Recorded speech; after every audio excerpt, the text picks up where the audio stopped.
first published in 2022. A Magic Steeped in Poison is the debut novel of Judy Eilen, and I don't know why I forgot her name, Judy Eilen, and it was also nominated for, and I have to read this because it's long, for Best Young Adult Fantasy, Sci-Fi and Science Fiction in 2022.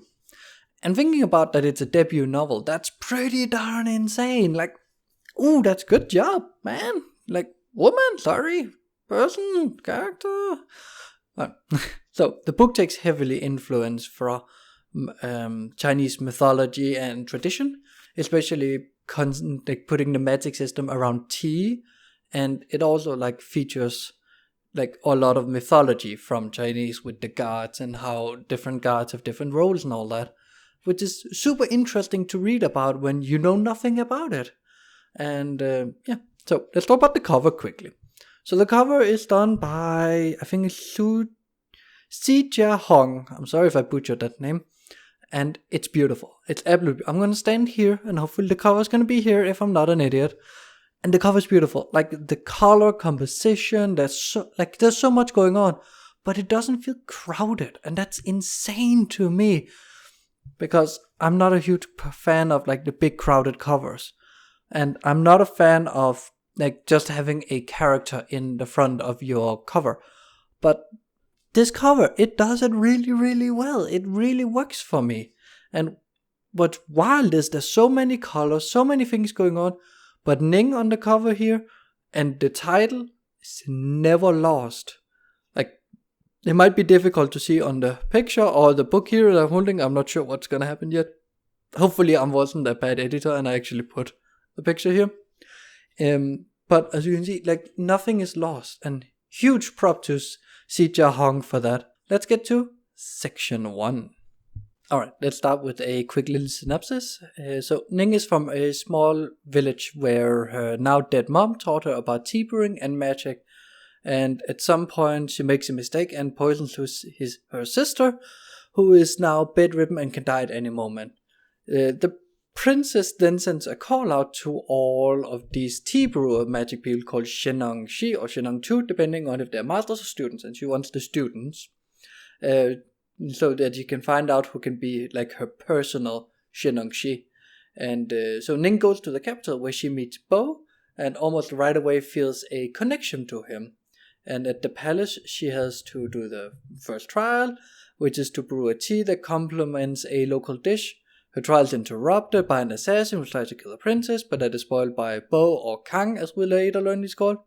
And we also later learn that Bo, of course, isn't some random person, but is quite important and is actually a disgraced prince. And I love the focus on tea as a cultural and magical center. It does feel like sometimes when you get a good cup of tea, it does feel like it's almost magical with how it works on you, or a good coffee can do the same. And in this section, by far my favorite is the first trial. It's so good. It's insanely good. I love how we get to, shown different ways of doing it. But what I really, really love is the focus and attention on the, how all of the, proper taught and from the big city students, they are focused on the flair on making it look great and all that, where Ning just does it in a fluent way, but doesn't over exaggerate. But she tells a story, and that's just, I don't know why, it just feels so much better. I know that's also what Lin is going for with the story, but it feels good that the main character is just here we go, just slowly pouring the tea, everything is nice and smooth and elegant. But we're also telling a story that we later learn is then also slightly heretic, I guess we can call it. It's a revolutionary story for the world, so it probably wasn't a good story to choose, but oh well. Something. So it's a YA book though. And YA books has the one problem in my opinion, and that's pacing. And it's not their fault per se, because you have to take into account the target audience. I am 27 years old. I am not the target audience of a YA reader. I do enjoy YA. I love it a lot. But I think pacing is too high, and especially here, I would like to spend more time on the magic, on the tea brewing. But really, a place where pacing for me in YA becomes a problem is in romance. I think it's too fast. And I think it's way too quickly that Ning and Kang basically gets a connection going. I know they get that golden key tea thing going, but it's still... So, yeah. I don't know. I honestly...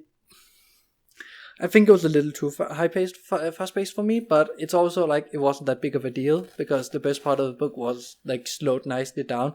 I'd prefer it even slower, but I do love a good slow burn, so I don't know. Yeah.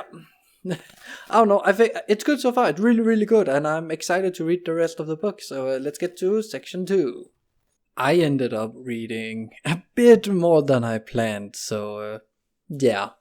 That's how it goes. But it's fine. It was a good book. Well, still it's a good book. So it's okay. No problem. Well, yeah, I read the old book by the time recording. So it was a good book. But let's get through part 2 of this and see how good that is compared to the first part. So we have the 2 trials going on in this section. Well, technically the third trial, as what I read up to here, was not completed. But in my head it was a formality. So the first is distinguish the poison from multiple teas while using the truth tea. And that concept was really good. I loved that. I think that was so good. However, pacing. I would love for it to slow down. Spend more time Ning researching. And because she tried it once on Kang and okay, it works. I got it now. I didn't... Slow down, spend time, have a research, have a read up, and have her be scared to use it. Maybe have her use, take one leaf and then crumble so you only use half of it or something. Experiment with how it works, trying to understand it. So yeah. And then the third trial is taking care of this bird, and then something, poison the bird, save the bird, and yeah. We got to see Ning and Liam work together, which were great. And we also get to see Ning save the princess's bodyguard, Ryu. I think her name was Ryu. And we got to see Ning and Liam work together on that too. So that was just great. So first thing I want to talk about is the book still struggles under this insane pacing that it's got going here. I would love for it to slow down to a crawl, because I think there's so much we could explore about Chinese mythology and religion and magic in this world, that I just think it's sad we're just going duk. Again, I know it's a YA, so that's kind of that's the thing they do, but I don't know, I can wish, right? I do love the second test, because that actually showed some preparedness, that they had to prepare, they had to think. So yeah, I like that. And what I really liked was that how Ning solved it, especially because they were sabotaging her. And I love how she stood up for herself also afterwards. And we also, in this section, it's not important, but we get an idea of age. And yeah, we know Kang is 18, and that it's a bit old for a YA book, in my opinion. I spoke with my girlfriend about it, and she was like, "Oh, it's perfectly fine. I guess I just read different YA books. I don't know." But it makes sense, kind of, with all the acrobatics he can still do, that he's, of course, a bit older. But that means Ning, at least for it to not feel awkward, has to be, at best 16 or 17. That's the youngest. And then, her little sister is a few years younger. So, if, she's probably also 18... and then her little sister's 15, and that would make kind of sense, to me at least. Now, does it really matter? Not really. I just thought it was a fun little thing to think about, because I'm not used to YA books having main characters above the age of 15. It's only in movies where they age up people, so I don't know. So now let's talk about some actual magic we also got to see in a different way. We got to see the removing of the poison from the bodyguard, Ryu, or was it Ryu? Rui? I probably butchered every single variant of that name. I'm sorry. And what's really interesting, Ning going into this magical place, and that was really, really interesting and unique, and I loved that. What I didn't love was when she got out the monster that they had to kill. I think they should have kept it so the like going into that second place thing is more like a metaphorical thing. It could be physical, that's also fine. It's not confirmed in this book. Like, we don't know if it's a metaphysical thing or a physical thing. I assume it's like more like a metaphysical, but not metaphorical. So for me, it would make more sense if that monster thing stayed in that world. I don't know, maybe it's just me, but it was still great, it was still awesome, and it was still fun, and I absolutely love this book so far, so let's get to the final part of this book.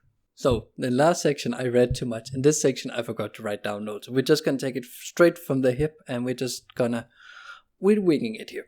And we're taking in the conclusion at the same time, because there's like, I ended the last section at chapter 32, and there's 44 chapters, so it's like 12 chapters, and it's 400 page book, so it's not that much. So, and the font is quite large, so it's like 13 or something in font size. So I think we're good.